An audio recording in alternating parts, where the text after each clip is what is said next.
Hello everyone, I'm Bence Mészáros, and I'm here today for a quick interview with Ms. Katarina Barley, the Vice President of the European Parliament. Ms. Barley, thank you for taking the time to speak with me. I would like to ask you a few questions about the changing world and the challenges the left faces nowadays in Europe, and also the political swifties we are seeing nowadays. So, first of all, what do you think, what are the main left-wing responses to the right-wing's surge in Europe? Well, what we are seeing on the right, and especially on the extreme right, is that groups of people are put against each other. So you have the, if I call it, native community versus the migrants. It's traditional men against emancipated women. It's name it. I mean, it's we against them. So the socialist and the left-wing answer to that has always been and shall always be that for us, every person has the same value and the same right to be who he or she wants to be, and that we promote a sense of community, working together, so that everyone benefits, a bit like the European Union is designed. So what would your advice be, for example, for a left-wing party to do? Well, it's difficult because it depends on the state you look at. For us in Germany, it is definitely the social part, because our right-wing extremists, the AfD, they are a neoliberal party. So if you look at what they want, they were against the introduction of a minimum wage, for example.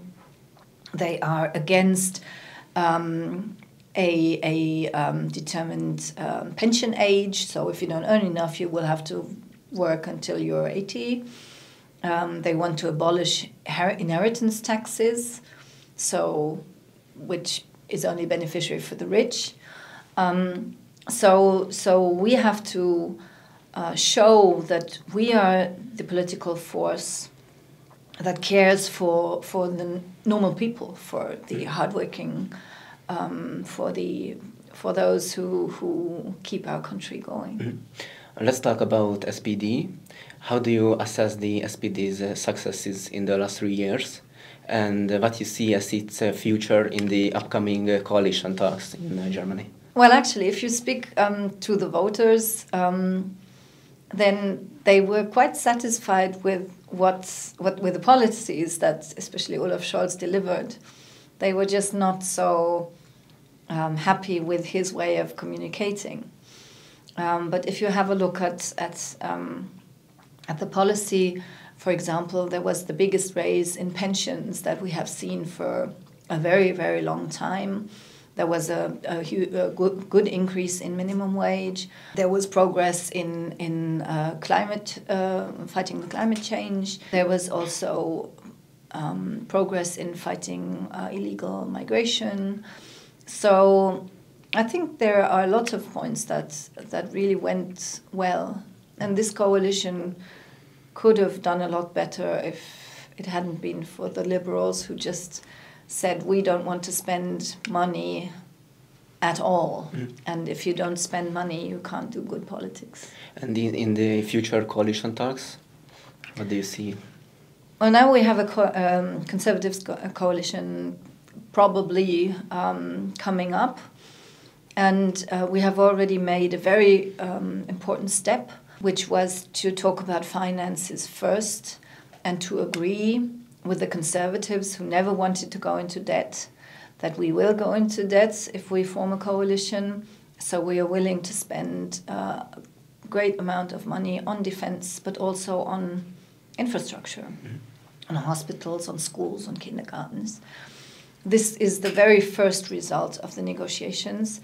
All the other points we will see, but we will definitely be the voice for the working class people, for those who deserve and who need more support than others.